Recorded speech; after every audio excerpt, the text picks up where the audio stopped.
Olá, sejam todos bem-vindos a mais uma aula da nossa disciplina Infecção Hospitalar IRAS. Hoje, o nosso tema será Gerenciamento dos Resíduos de Serviços de Saúde. Sugiro a todos, então, que peguem caneta e caderno, façam suas anotações, porque a aula já vai começar. Bem, falaremos da importância do gerenciamento dos resíduos de serviços de saúde. Tem por objetivo minimizar a sua geração, proporcionando o destino seguro de forma eficiente, visando a proteção dos profissionais que realizam seu manejo, a preservação da saúde pública e dos recursos naturais do meio ambiente. A gestão de resíduos sólidos urbanos do país, a sua concepção, o equacionamento da geração, do armazenamento, da coleta até a disposição final. Tem sido um grande desafio colocado a todos os municípios e à sociedade. A existência de uma política nacional de resíduos sólidos é fundamental para disciplinar a gestão integrada, contribuindo para a mudança dos padrões de produção e consumo no país, melhoria da qualidade ambiental e das condições da vida da população, assim como para a implementação mais eficaz da Política Nacional do Meio Ambiente e da Política Nacional de Recursos Hídricos, tão importante para a nossa vida. Com destaque aos seus fortes componentes democráticos, descentralizadores e participativos. A preocupação com a questão ambiental torna o gerenciamento de resíduos um processo de extrema importância na preservação da qualidade da saúde e do meio ambiente. A gestão integrada de resíduos deve priorizar a não geração, a minimização da geração e o reaproveitamento dos resíduos, a fim de evitar os efeitos negativos sobre o meio ambiente e a saúde pública. Com relação aos resíduos de serviços de saúde, é importante salientar que das 149 mil toneladas de resíduos residenciais e comerciais geradas diariamente, apenas uma fração inferior a 2% é composta por resíduos de serviços de saúde. Destes, apenas 10 a 25 necessitam de cuidados especiais. Portanto, a implantação de processos de segregação dos diferentes tipos de resíduos em sua fonte no momento de sua geração conduz certamente à minimização de resíduos, em especial aqueles que requerem um tratamento prévio à disposição final.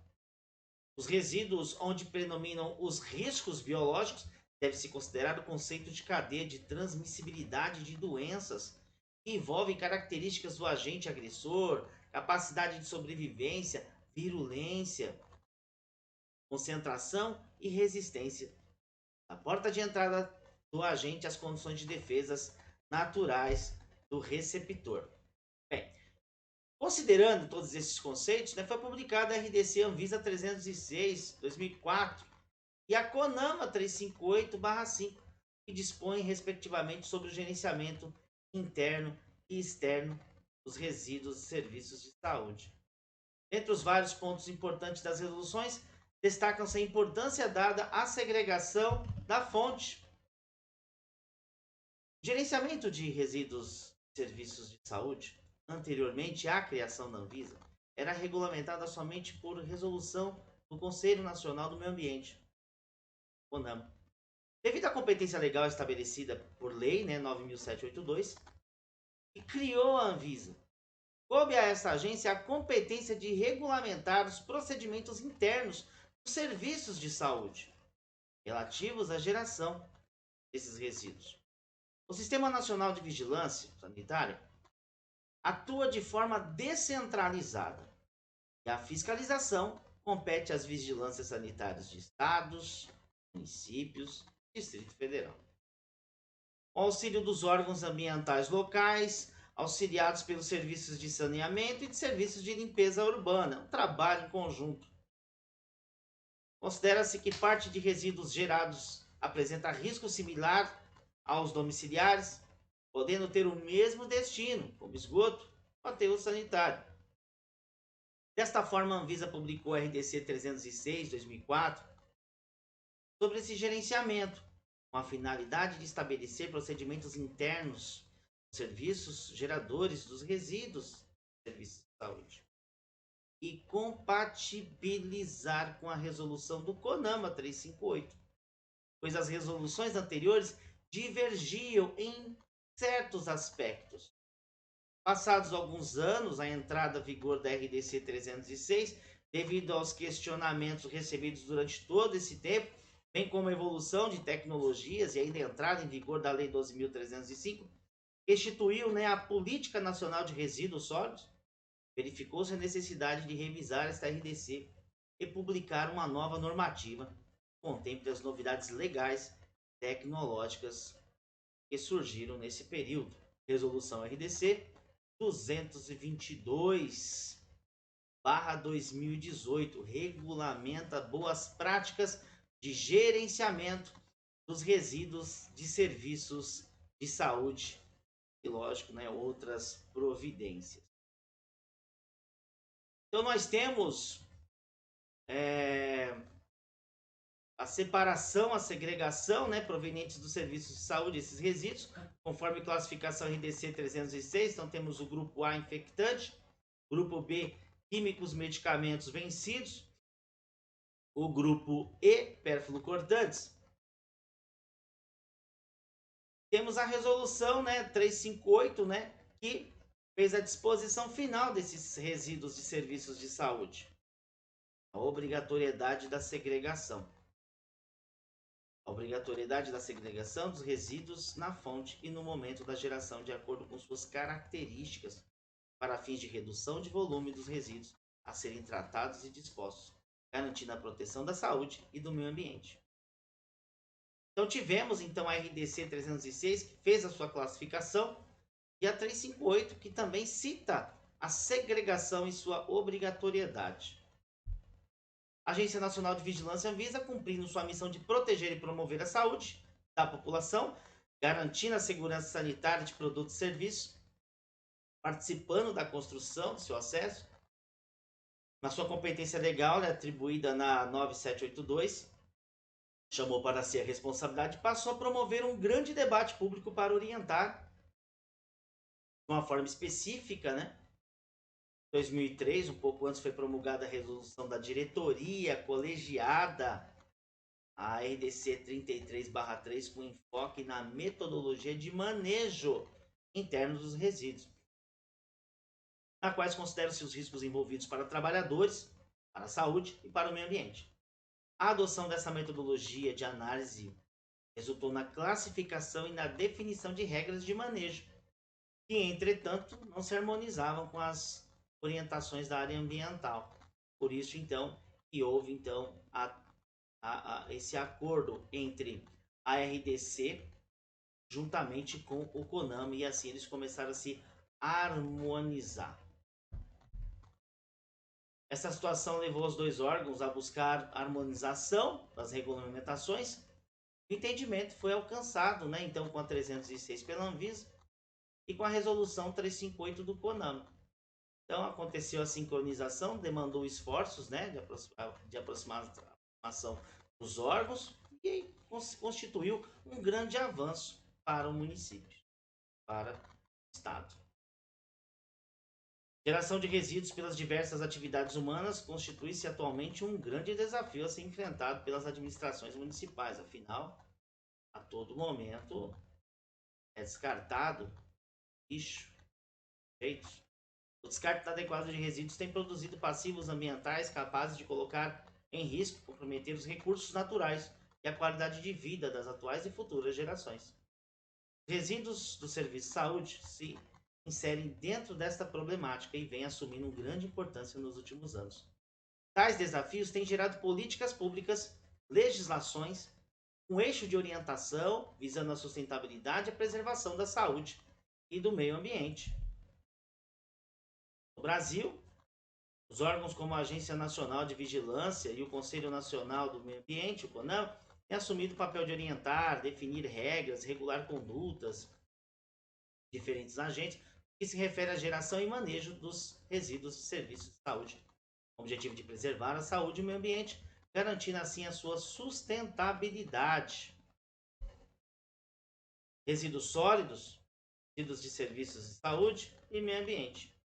Essa definição são termos utilizados indistintamente por autores de publicações, mas na linguagem cotidiana o termo resíduo é muito pouco utilizado. Na linguagem corrente o termo é lixo, e usualmente utilizado para designar tudo aquilo que não tem mais utilidade, enquanto resíduo é mais utilizado para designar sobra, refúgio, do beneficiamento de produtos industrializados. De acordo com o dicionário da língua portuguesa, lixo é aquilo que se varre da casa, do jardim, da rua, se joga fora. Coisas inúteis, velhas, sem valor. Resíduo é aquilo que resta de qualquer substância. As definições acima mostram relatividade das características inservíveis do lixo, pois para quem o descarta pode não ter mais serventia, mas para outros podem ser matéria-prima de um novo produto ou processo. Por isso, a necessidade de se refletir o conceito clássico e desatualizado, essa palavra, esse termo chamado lixo. CONAMA define resíduos sólidos como resíduo nos estados sólidos, semissólidos, que resultam de atividades de origem industrial, doméstica, hospitalar, comercial, agrícola e serviços de varrição. A classificação de acordo com o IPT, né, os resíduos sólidos podem ser gerenciamento dos resíduos de serviços de saúde, resíduos sólidos, resíduos de serviços de saúde e meio ambiente. Podem ser classificados de várias formas. 1. Por sua natureza, seco molhado, por sua composição química, matéria orgânica e matéria inorgânica, pelos riscos potenciais ao meio ambiente, quanto à sua origem. No entanto, as normas e resoluções existentes classificam os resíduos sólidos em função dos riscos potenciais que podem causar ao meio ambiente e à saúde, ou também a função da origem natureza. Com relação aos riscos potenciais ao meio ambiente e à saúde pública, a NBR 10.004 classifica os resíduos em duas classes, né? Classe 1 e classe 2. Classe 1, denominados como perigosos, são aqueles que, em função de suas propriedades físicas, químicas, biológicas, podem apresentar riscos à saúde e ao meio ambiente. São caracterizados por possuírem uma ou mais seguintes propriedades: o risco da inflamabilidade, corrosividade, reatividade, toxicidade e patogenicidade. Resíduos classe 2, denominados não perigosos, são subdivididos em duas classes, né? Classe 2A, classe 2B. Os resíduos 2A são inertes, podem ter as seguintes propriedades: biodegradabilidade, combustibilidade, solubilidade em água. Os resíduos classe 2B inertes não apresentam nenhum de seus constituintes solubilizados às concentrações superiores aos padrões de portabilidade de água, com exceção dos aspectos cor, textura e sabor. Com relação à origem e à natureza, os resíduos sólidos são classificados em domiciliar, comercial, varrição e feiras livres, serviços de saúde, portos, aeroportos, terminais rodoviários, ferroviários, industriais, agrícolas, construção civil. Então se diverge aqui em dois grandes grupos. O primeiro grupo refere-se aos resíduos sólidos urbanos, compreendido pelos resíduos domésticos ou residenciais, resíduos comerciais, resíduos públicos. O segundo grupo, resíduos de fontes especiais, industriais, construção civil, radioativo, portos, terminais rodoferroviários, agrícolas e serviços de saúde. A definição de acordo da RDC Anvisa 306, junto com a resolução do CONAMA 358, são definidos como geradores de resíduos de serviço de saúde todos os serviços relacionados com atendimento à saúde humana animal, inclusive os serviços de assistência domiciliar, de trabalho de campo, assim também como serviços como laboratórios, necrotérios, funerárias, serviços de medicina legal, drogarias e farmácias, inclusive as de manipulação, estabelecimentos de ensino e pesquisa na área da saúde, centros de controle de zoonose, distribuidores de produtos farmacêuticos, portadores e distribuidores de produtos de materiais drogas para diagnóstico in vitro, tatuagem, acupuntura, unidades móveis, atendimento. Bom, a Organização Mundial da Saúde define como resíduos sólidos de serviços de saúde todos os restos gerados em estabelecimentos de saúde, centro de pesquisas e laboratórios. Já a Agência Nacional da Vigilância Sanitária Anvisa amplia esse entendimento a partir da legislação da RDC 306, que define esses resíduos, todo resíduo gerado nessas atividades já citadas aqui. Resíduos de serviço de saúde apresentam um perfil diversificado de resíduos e demanda de classificações eficientes para evitar o manuseio inadequado, priorizando a segurança. Essa classificação vem sofrendo um processo de evolução contínua à medida em que são introduzidos novos tipos de resíduos nas unidades de saúde. Esses resíduos são parte importante total de resíduos sólidos urbanos. Os resíduos de serviço de saúde são classificados em função de suas características e consequências. Riscos, que podem acarretar em meio ambiente a saúde. De acordo com a RDC 306 e a CONAMA 358, são classificados em A, D, C e D. Isso é muito importante, porque os resíduos de saúde são parte importante total dos resíduos sólidos urbanos, como nós citamos. Então, essa classificação, como grupo A, que engloba os componentes com possíveis presenças de agentes biológicos, por suas características de maior virulência e concentração, pode apresentar riscos de infecção. Exemplos: placas e lâminas de laboratório, carcaças, peças anatômicas, membros, tecidos, bolsas transfusionais, contendo sangue, dentre outros. O grupo B contém substâncias químicas que podem apresentar riscos à saúde pública ou meio ambiente, dependendo de suas características de inflamabilidade, corrosividade, reatividade, como nós já citamos. O grupo C, qualquer material resultante das atividades humanas que contenham radionuclídeos ou em quantidades superiores aos limites de eliminação especificadas nas normas da Comissão de Energia Nuclear, que nem. O grupo D não apresenta risco biológico, químico ou radiológico à saúde e ao meio ambiente, podendo ser equiparados a resíduos domiciliares. Exemplos sobre alimentos, resíduos de áreas administrativas. O grupo E, material perfluorcortante, escarificantes, tais como lâminas de barbear, agulhas, ampolas, vidros, pontas diamantadas, lâminas de bisturi, lancetas, espátulas e outros similares. Riscos potenciais. Na avaliação dos riscos dos resíduos de serviços de saúde, deve-se considerar que o estabelecimento de saúde vem sofrendo uma enorme evolução no que diz a respeito ao desenvolvimento da ciência médica, como incremento de novas tecnologias, incorporações aos métodos de diagnóstico e tratamento.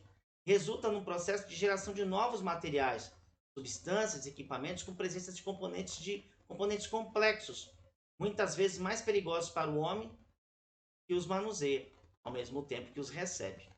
Os resíduos de serviço ocupam um lugar de destaque, pois merecem atenção especial em todas as suas fases: segregação, condicionamento, armazenamento, coleta e transporte, tratamento e disposição final, que iremos ver aqui nesse conteúdo.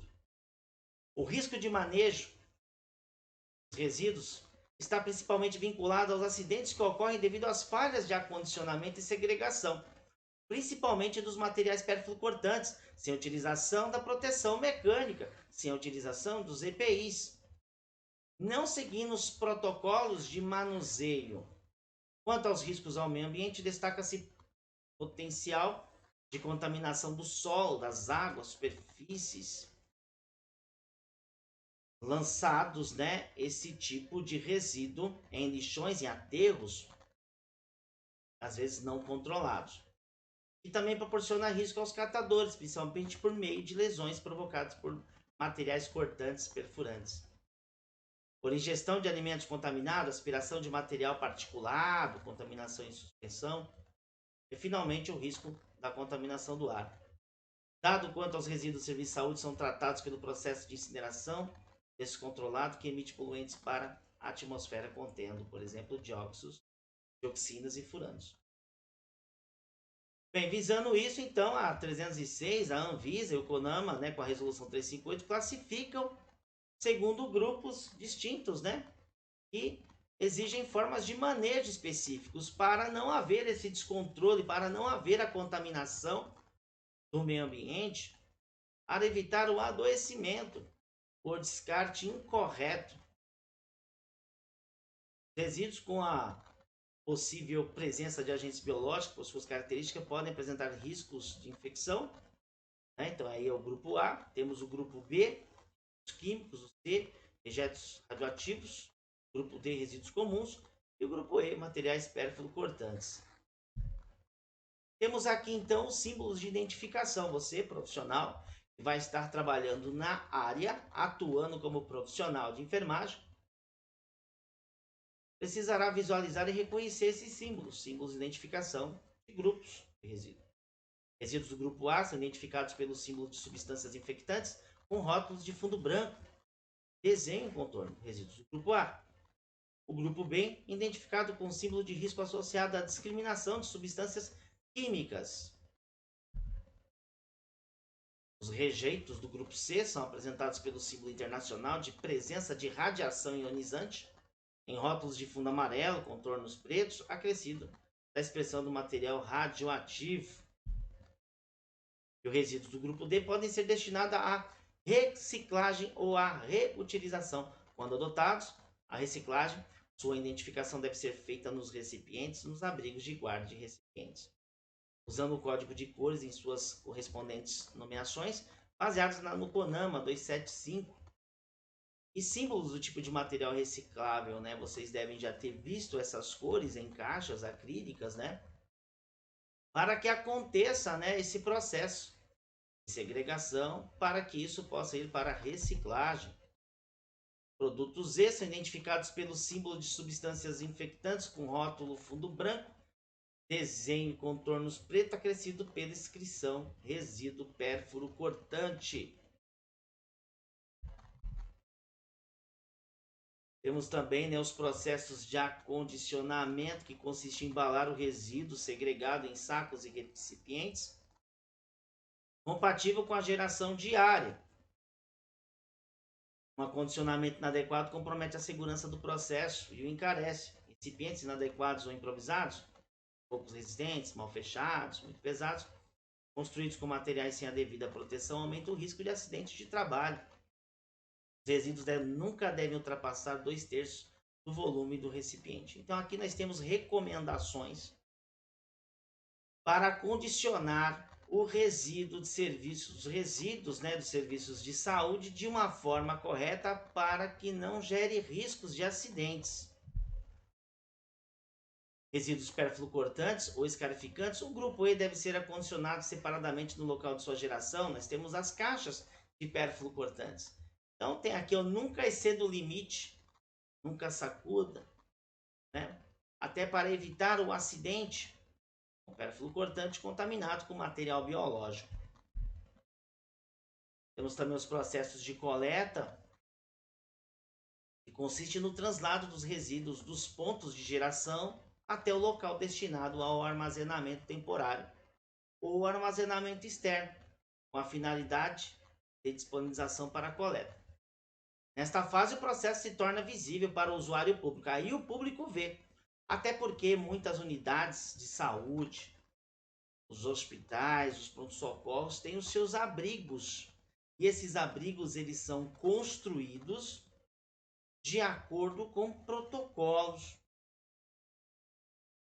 A coleta interna, né, deve ser planejada com base, né, volume gerado, com roteiros itinerários, mencionamento dos abrigos e regularidade e frequência de horários de coleta externa.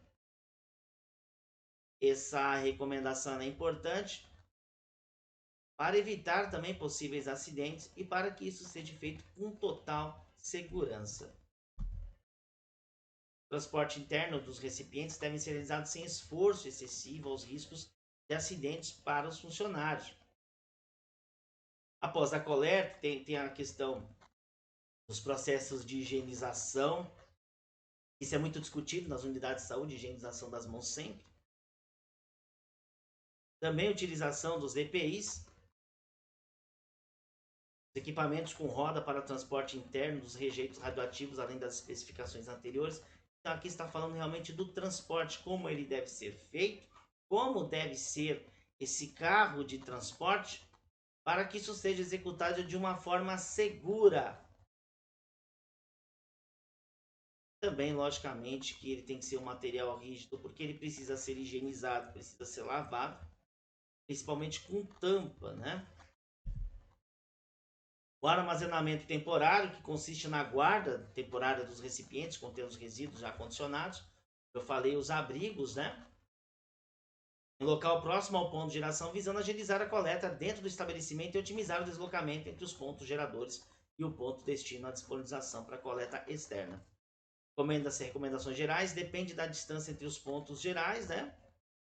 Pode ser dispensado o armazenamento temporário, sendo encaminhado direto ao armazenamento para coleta externa. Então existem os abrigos, né? Que lá são guardados esses resíduos até a sua coleta externa.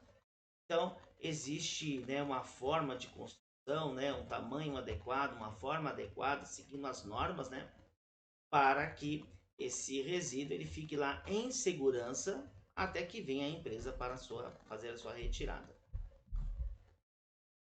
Bom, alunos, chegamos ao fim desta aula. Nós teremos, né, uma segunda aula falando da segregação, falando um pouco mais sobre o descarte e os impactos. Né? Também falaremos um pouco aí de algumas particularidades dos resíduos de serviços de saúde. Agradeço a todos, bons estudos e até a próxima aula.